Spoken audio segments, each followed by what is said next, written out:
Here at Road Warrior, I tend to get on a trend or a phase where I tend to test out a certain vehicle and, well, test out everything just like it. As of late, that's been small sport utility vehicles. But thankfully, I think the tide has changed. Hey, welcome to this edition of Road Warrior. I'm your host, Grant Robertson. The latest phase I'm in, well, is neck snapping fun. And this week, truly delivered.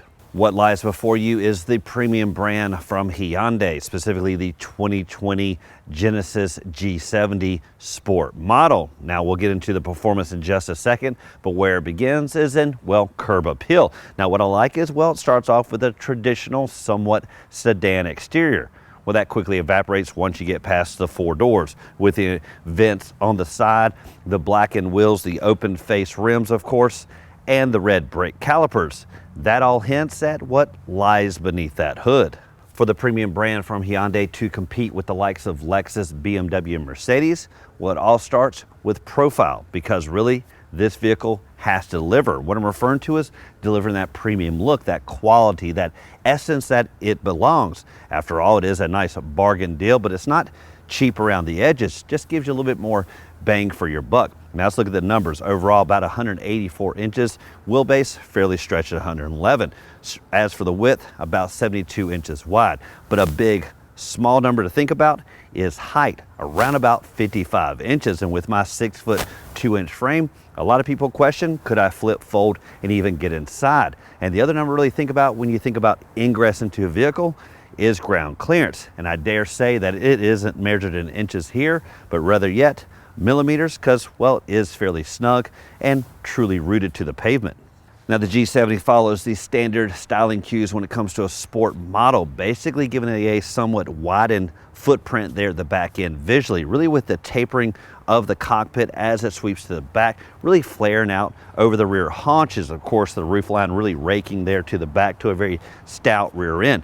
Now another big talking point is at the four corners, and one thing I like, the latest trend, are the darkened accents like you see here. But the bigger talking point really is the open face wheels, really illuminating those red brake calipers, giving the first hint at what lies beneath here. Now specifically at the four corners, what you have are 225 40s in the front, 255 35s in the rear, wrapping a 19-inch wheel. Standard is 18-inch. With a vehicle this low to the ground, there are some things to think about, specifically the scrapes and dings, not in a traditional sense, but really in the tight spots when it comes to parking, both when it comes to curbs and scraping up those wheels, and even the lower fascia there in the front. So what helps with that is the 360 view. The camera's mounted here under the mirrors as well as in the front and the back. It really allows the driver to dial in specific, and of course that's all coupled with some nice parking sensors. Now swinging around to the back, looking at the design, pretty much a straightforward, modest offering, contrasting that grille warfare I'll show you in just a second. Now we do have a little bit of curvaceousness here in the upper portion, modest approach when it comes to a rear spoiler, but as for the lower fascia, pretty much just straightforward plain Jane. As for not plain Jane is the dual pipes positioned down low with a little implied airflow through the middle. So the G70 comes with a lot of technology, obviously those safety features, but also right down to ingress. And this is one thing I've talked about as of late, pretty much not just the easeability of getting into the cabin, but also in this case into the trunk. And a lot of vehicles, what they're doing is kind of a motion activated sensory overload where you kind of do a weird dance. But what I like with Hyundais and Genesis alike is you pretty much just stand there and it knows what you want to do. What I'm referring to is walk up to the back of the vehicle. It's going to give you 3 audible tones, and if you still remain there, it's going to rise to the occasion. Now naturally this is a nice powered rear trunk lid, really gets up out of the way, and if you notice, really clears the overall trunk area pretty quickly. Now what you're looking at around here is about 10.5 cubic feet, a fairly modest offering on a decent overall size vehicle. That pretty much means it's going to handle the 4 people, maybe 5 in a pinch, and their cargo to boot.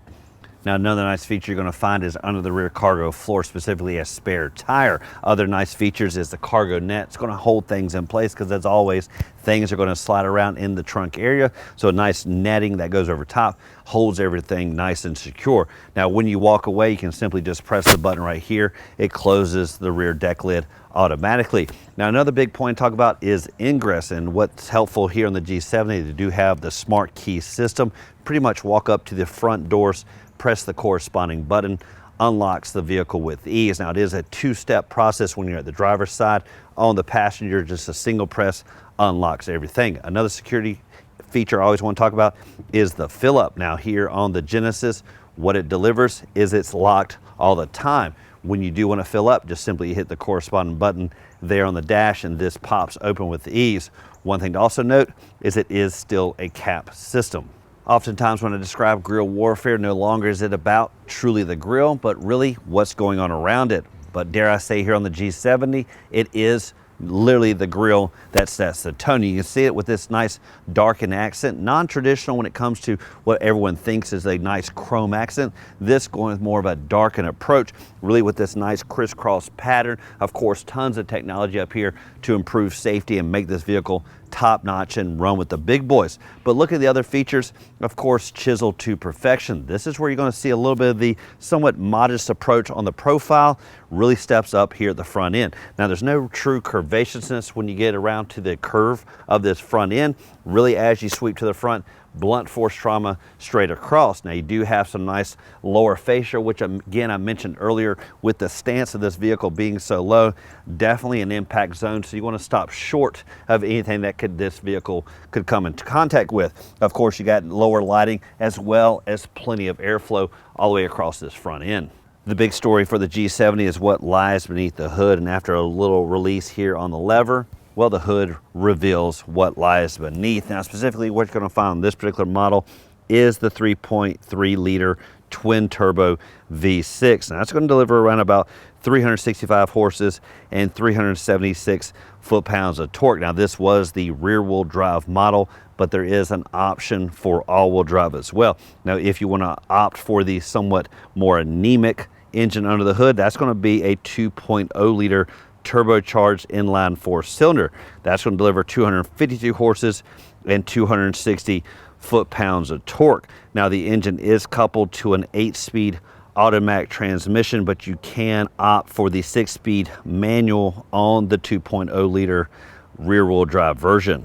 So I mentioned earlier the coupe-like design and feel of this vehicle, and where it's noticeable is here in the second row, most notably when it comes to legroom numbers. Before we get there, let's talk about design. Now, first off, that kind of sloping rear roofline really doesn't affect overall headroom here in the second row. Really feels cathedral-like. Even with my 6-foot-plus frame, I feel like I can get inside. Now, as for the overall styling for seating, really two individualized seats here in the back. If you decide to get a third person back here, maybe in a pinch, because really there's not a lot of width here and pretty much no room to put their legs or their feet, specifically with this lower hump in the floor. Now, you do have some extra attention to detail when it comes to the center console. Nice elbow support, no storage, but it does have room for two beverages. Now, let's talk about legroom. What you're going to have is around about 42 plus inches in the front, 34 in the back, and that's always been my Achilles heel. That number, if it's under 35, just not going to work. But with the extra room up front,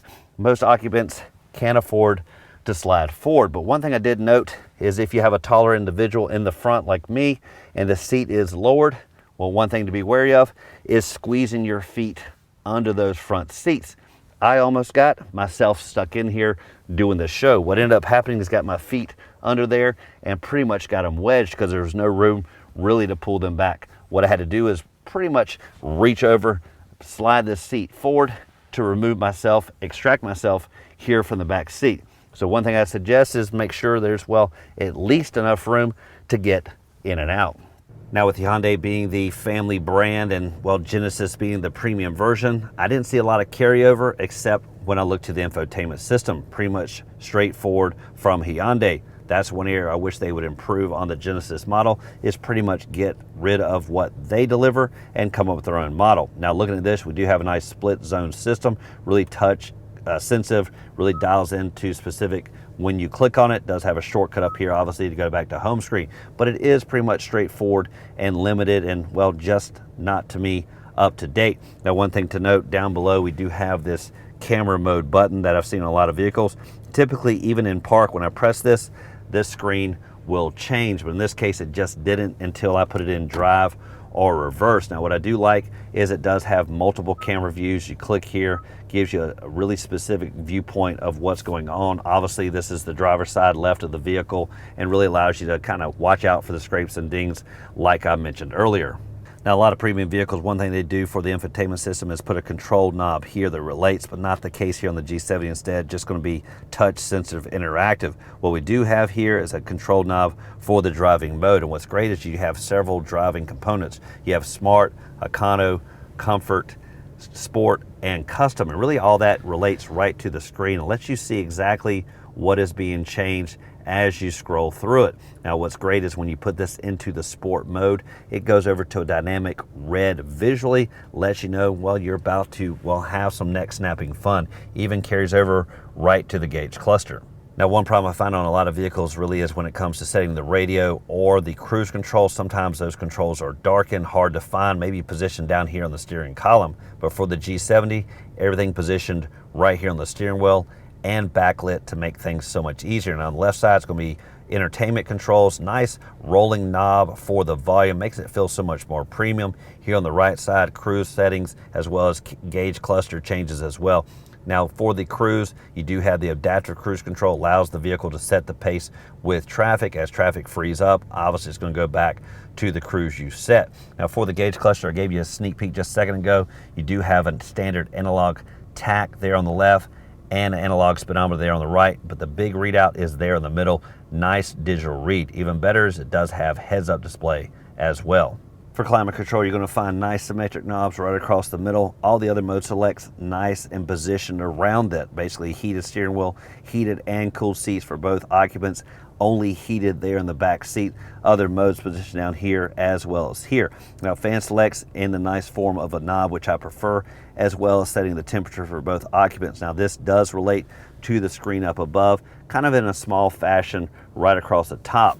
Now, what I also like is what lies beneath that with this nice kind of zone here. Now, this can be covered up, nice and sleek covering, but when it's put out of the way, you do have connectivity in the form of typical car outlet, auxiliary jack, USB. Even better is the wireless charging position right here. Just simply take your phone, drop it right there, wirelessly charges. So this week, the G70 continued my run on sports vehicles, giving that neck snapping fun with the twin turbos under the hood and delivering that premium qualities. Two components that you need when this vehicle wants to go up against the big boys. After all, Genesis wants to deliver a more bang for your buck experience, and that's exactly what I think the G70 does well. Now, as always, thank you for watching this edition of Road Warrior.